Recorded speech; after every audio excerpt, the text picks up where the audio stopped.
നമ്മളെ മുക്രിപാലിന്റെ വിളയിലെ തോട്ടിൽ നല്ല മീൻ കിടപ്പുണ്ട്, നമുക്ക് പോയി പിടിച്ചാലേ. പേച്ചായിരിക്കും, നല്ല ആഴമുള്ള ചതുപ്പ് പോലെയാണ് ആ കുളം, ഇറങ്ങി അടിക്കാനൊന്നും പറ്റൂല.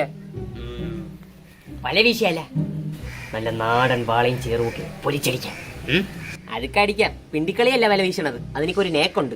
നിനക്കാകുമ്പോ നാട്ടിലെ പെമ്പിള്ളാരൊക്കെ വല വീശി പിടിച്ച് നല്ല ശീലം ഉണ്ടല്ലോ. ചിലപ്പോ മുക്രിത്തോട്ടിന് സ്രാവിനെ കിട്ടും.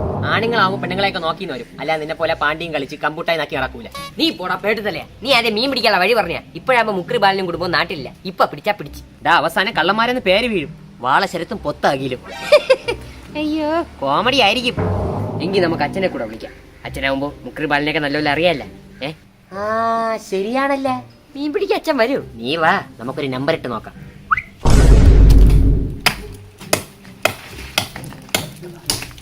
അച്ഛാ, യവൻ പറയണ അച്ഛന് മീൻ പിടിക്കാറുകൂടാന്ന്.